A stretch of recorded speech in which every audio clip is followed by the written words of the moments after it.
Hi there, welcome back to another Real Talk with Dr. Jim Sharps, where we look at topical issues from the perspective of original medicine, so all things natural, all things health. We're going to be having a conversation about it and see really what original medicine has to say on the topic.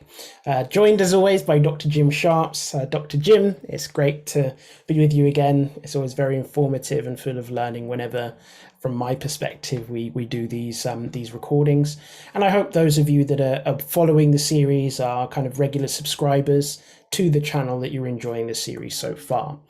We're continuing the Philosophy of Original Medicine series. We're broadly speaking at the end now, and we've just got really 3 underlying causes to just dive a little deeper. If you've been following the series, we looked very broadly at the philosophy of original medicine. We then looked at some of the 10 underlying causes of disease according to kind of the conventional medicine model and framework. And we're just looking and diving into those more recent videos, looking at the comparison and the contrast between how conventional medicine approaches these topics and issues and how original medicine does. So we're at the end of that journey. We've just got 3 underlying causes to go. So Dr. Jim, as those that are familiar with this part of the series, we just really look at just refreshing in terms of the term, and then we dive into a little bit more of a deep dive into the topic. So Dr. Jim, I think we'll start with iatrogenic. Please just remind us, what does that mean? It's a long mouthful of a word, but what does it really mean simply? Yes, iatrogenic means relating to any kind of an illness that's caused by medical examination or treatment.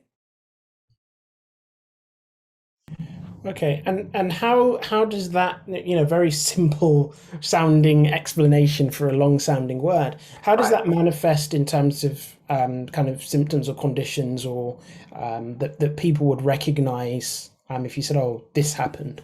right. Well, some treatments can be a little bit invasive, like for example, a colonoscopy. As they're going through the intestines, they can actually tear. So that's iatrogenic. So that's an example of an examination. And all pharmaceuticals have side effects.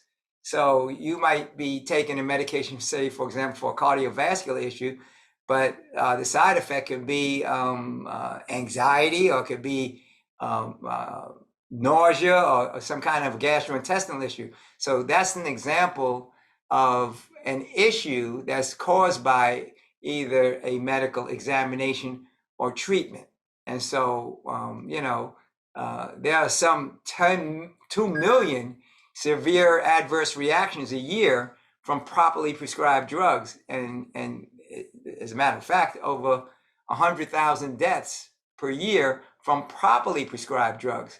So, if they're not properly prescribed, you can see, and certain combinations can lead to a whole host of adverse events, which are categorized under this category of iatrogenic. I know that's very clear. And how does conventional medicine deal with iatrogenic disease or illness? You mentioned earlier, okay, there's drugs have side effects. Mhm. So how does conventional medicine deal with essentially the side effects of drugs? Well, the same way they deal with everything else. So if you're taking a cardiovascular medicine and it causes a gastrointestinal issue, they're also, in addition to the pharmaceutical for the cardiovascular issue, they'll also provide or prescribe some kind of a pharmaceutical for the gastrointestinal issue. So it's the same way they basically use either some kind of a pharmaceutical, or, for example, if they tear, then they might even need a surgical procedure. So it depends on what that iatrogenic event is, but basically it falls in the category of either surgery or some other pharmaceutical that they would use. And that kind of raises an interesting question in my mind, Dr. Jim. You mentioned, you'll prescribe some pharmaceutical for the heart issue that kind of creates a side effect of gastrointestinal issues. Then more pharmaceuticals are prescribed for the gastrointestinal issues. A side effect could be some liver or kidney issues. So where does that Right. process end in terms of conventional medicine just addressing the symptoms as they come up like whack-a-mole, what's the long-term effect of that on the body? It's continuing to weaken the body, rob its energy, because, to compensate for those problems, the body has to figure out ways to either eliminate or assimilate or deal with that poison, that pharmaceutical or that issue. And so the long-term effect is compromised health and vitality. So really what you're saying is, if I can summarize what you said, is that really the model and the method of it's a phrase that's come around, disease management, or addressing the symptoms, I think is the phrase that we've used in this series. Right. That process, the approach is still dealing with signs and symptoms. There's new signs and symptoms based on their procedures, etc. But they don't. They're not changing the process. They're not changing the approach. They just continue down that path of addressing new and additional signs and symptoms, as you noted. And contrasted with that, then, how does original medicine respond to these things? Because obviously, one of the causes you mentioned with the hydrenic is dealing with prescribed pharmaceuticals. Obviously, we've gone and discussed the original medicine approach. Right. Does original medicine have anything to say on iatrogenic, or is it they're in different lanes? Absolutely, it's a whole different paradigm. You don't have iatrogenic issues. You might have withdrawal or other kinds of issues from using original medicine approaches, but the long-term effect of the original medicine approach is health and vitality. It's outrageous health and vitality. So just to begin with, for the cardiovascular issue, you're using diet, lifestyle, and natural protocols to address it. So there is no negative side effect that you have to deal with. So it's a totally different paradigm. It's a totally different approach. And in the long run, I believe it's a far superior approach, because you're working again on causes and contributing factors, which eliminates the issue without creating any additional issues. It's working in harmony with the way the body is designed to work. That's extremely clear. So perhaps let's move on to idiopathic. There's some synonyms in there that sound familiar, that in our weaker moments we may aim at somebody close to us. But what is idiopathic, if you could just remind us of that term? Yeah, that's an interesting one. We talked about that there's 10 of these factors. Actually, the 10th one, the last one, happens to be this idiopathic. And like a lot of these things, we talked about inflammation, infection, etc. So those are things that are that basically, from a conventional standpoint, that's what's causing the problem. It's not what's causing it. It's actually the result of some compromised issue that has this sign or symptom. But it's basically, they're saying, we don't know. It's an unknown cause. So they know there's a problem. They can see there's a problem. There's the inflammation, there's the infection, there's the cancer, whatever it is. But they say, we don't know what it comes from. And that's pure and simple what it is. And of course, from a original medicine standpoint, there's no such thing as a causeless issue. So that's, in a nutshell, what the conventional medical approach is. And that definition is, we don't have a clue.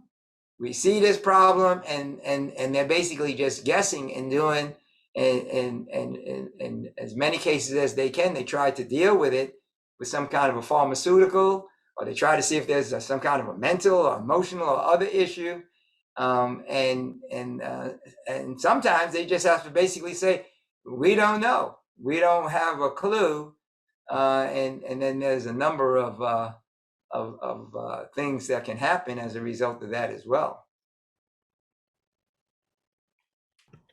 And I think you've really covered off all of the different aspects of idiopathic. I think there's not too much to cover off there in terms of what does original medicine, how does it approach idiopathic disease? Otherwise, we don't know.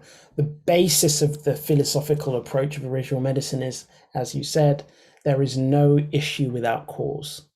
And Right. that's an approach to body health that I think is a big contrast to conventional medicine.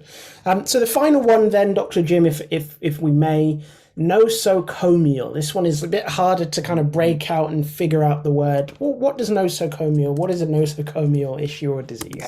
Yes, and that is basically, they say that it's a disease originating just by the fact of being in a hospital. So you are admitted in the hospital. You didn't have this issue, but as a result of being in the hospital, you come up with some kind of an event or issue, and so that's categorized as nosocomial, hospital hospital originated disease. That's essentially what that stands for.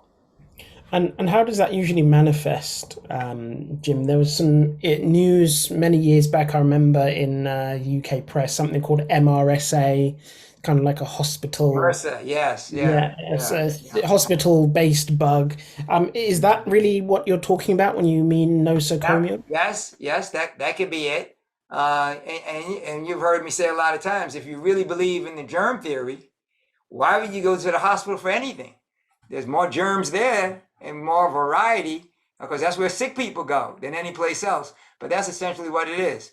So the methicillin resistant Staphylococcus aureus. So you're resistant to these bugs that basically develop, and since you already have a weakened immune system already from being in the hospital, you're more vulnerable, and so you can pick that up. And so you'll go on for one thing, but then you pick up another issue just by the fact of being in that hospital environment. So obviously it doesn't happen in the home. So it's a category, it's a factor that they classify as a nosocomial, or any kind of an issue or disease that just occurred just from being in the hospital, and otherwise would not have occurred. So this might be a bit of a moot point then, my next question, or a moot question, I should say. How does original medicine deal with nosocomial issues? Because obviously if you're following and practicing original medicine, Right. and you're strengthening the body, there's a bit of a contrast there. How does original medicine approach that? Right. Original medicine folks don't go to hospitals, they go to wellness centers. And so they're dealing with a whole host of other kinds of protocols that basically are boosting the immune system and helping the situation. So there is no nosocomial kind of opportunistic event working from the original medicine standpoint, because they're not going to hospitals. And so the original medicine approach is, if you have this issue, rather than go to a hospital, why don't you do those natural things, diet, lifestyles, and ancillary protocols that basically are dealing with building the immune system, cleaning out the body, and building up the immune system so the body can heal itself. So you're absolutely right. It's kind of a non sequitur to talk about iatrogenic or nosocomial or idiosyncratic, or any of those, or idiopathic, any of those from an original medicine standpoint, because it's a totally different paradigm. It's a totally different approach to dealing with the person. And really, we've tried in this series to give an overview. Dr. Jim and I have had many conversations that aren't recorded, digging into these issues. We really didn't want in this series to go so deep. We just wanted to give a flavor. If you are interested in learning more, diving deeper into these issues, we'll be doing more videos. Please let us know in the comments if there's any issues or topics that we've covered that you want a little bit more depth in. We do keep an eye on the comments, and we do really want to create content that is informative and helpful for our viewers and our subscribers. But Dr. Jim, just a final word as we kind of wrap up this series now. we've talked many hours worth of content on the philosophy of original medicine. What would your kind of closing remarks be as we close up this series, looking at original medicine, how it compares with conventional medicine and the conventional model of health, especially in these times where pandemic is now front of mind for most people, when 2-3 years ago it really wasn't a word in the dictionary. Right. And we acknowledge, everybody acknowledges that conventional medicine has its lane, and where it's appropriate, there's no more powerful system in the world. But of those 10 factors we talked about, it's most appropriate for trauma. But for all of those other 9 of the 10 factors underlying health issues, original medicine is far superior in terms of providing long-term health and vitality. So basically, I would summarize by saying that original medicine is the most powerful system known to man for preventing and reversing all chronic degenerative diseases. Its power is in the same thing that prevents it, also reverses it. So it's a one system and an integrated and comprehensive application of those 8 laws of health based on people's, the person's individual requirements and capacities is the most powerful system out there for producing long-term health and vitality. So that's the way I would kind of summarize it, acknowledging that there is a place, but in terms of long-term health and vitality, and these are time-honored principles, and they're very observable, and thousands of years of observation, scientific study, etc., shows the superiority of original medicine of all of the various hundreds, literally hundreds of health systems that are out there. Dr. Jim, thank you so much. I will continue and we'll be back with more videos discussing original medicine. But this is the close of this series on the philosophy of original medicine. I hope if you followed along that it's been enjoyable for you. Please do leave us a comment, do like and subscribe, and we'll be back with more content discussing original medicine from the perspective, talking with Dr. Jim Sharps, looking at topical issues from the perspective of original medicine. So Dr. Jim, thank you as always, and we'll be back soon. You're welcome.